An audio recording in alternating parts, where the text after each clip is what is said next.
Hey y'all, it's Kelt, and let's talk about pink washing. Roll clip.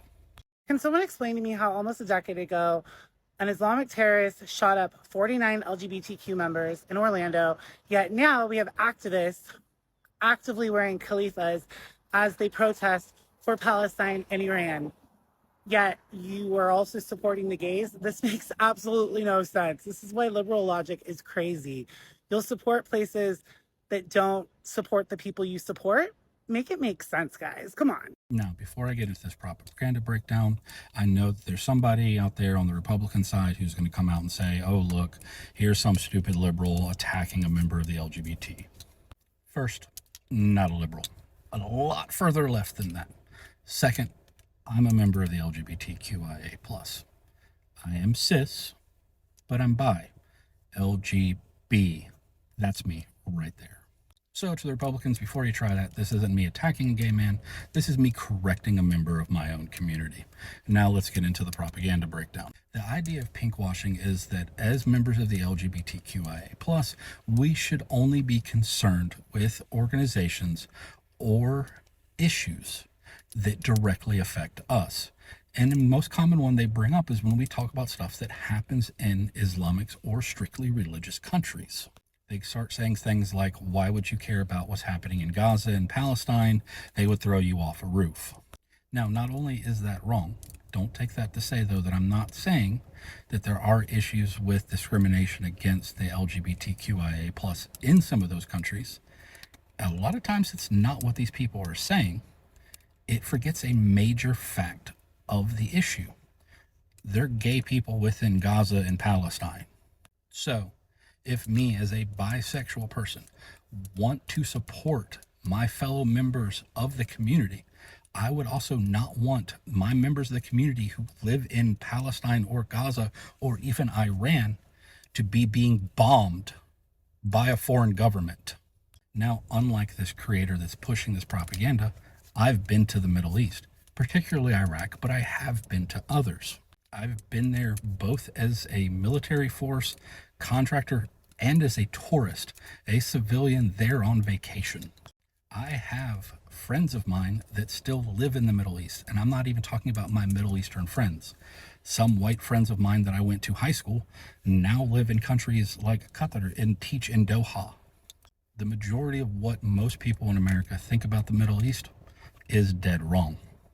As an openly bisexual man, as a pagan, I'm not Christian, I'm not Jewish, I'm not Muslim. I am a practicing druid. And as a person who looks like this, dresses like this, and pushes the issues that I do, I have been into Middle Eastern homes and been treated with nothing more than hospitality and kindness. I have multiple gifts from Middle Eastern families and people that I have visited. I have a Shmak and a Gal from a sub-tribal sheikh in the Ubaidi tribe. I have a Distasha, multiple actually, from a sub-tribal sheikh in the Jaburi tribe. I have an AK bayonet from an Iraqi captain in Mosul. And I even have an Iraqi Army general's uniform that was given to me by an Iraqi Army general. Unfortunately, I couldn't give him an American Army uniform back due to security posturing, but he has some cool stuff of mine. I will fully admit that there are times that I've been in the Middle East that I have been in a situation in which I was scared based off my identity. I've also had those same feelings in times within the United States. Very recently, actually. We have people like Matt Walsh, Ben Shapiro, and Michael Knowles stating that trans people and transgenderism should be eradicated within the United States. I have a trans child. We have people within the United States that want to overturn same-sex marriage, that want doctors to be able to not treat trans people or members of the LGBTQIA plus community based off their personal beliefs. Should I stop supporting, my own country because of that? Should I hope that Texas and Florida get bombed because of those stances? Should I think that Alabama children should not get food because there are bigots within Alabama that would like to see me drugged behind a car? No, that's completely absurd. And if I told you I believed any of those, you would rightfully label me a disgusting human being and a monster.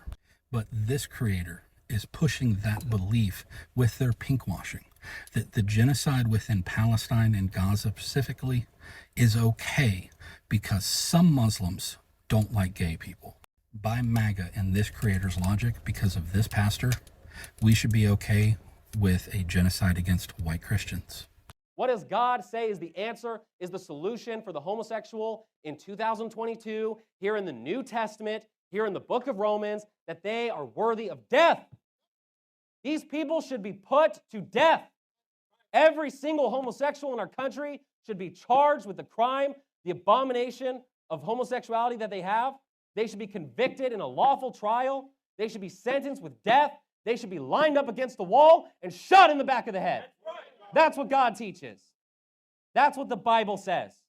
You don't like it, you don't like God's work, because that is what God says.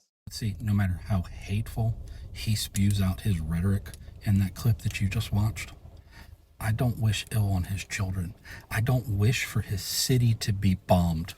And I don't wish for our country to be destroyed because of him. But that doesn't mean that I can't despise him as a person, because I can judge him based on his actions, but not condemn his entire community in the area that he lives in, or even his religion, based off just what he does. So there, I explained it, but he's not going to listen. They never do, and I know they're not going to. But I don't make these videos for him. They're just propagandists who want to make their grift. I make these videos for people who want to learn. But as always, stay vigilant, stay safe. I love y'all. Until next time.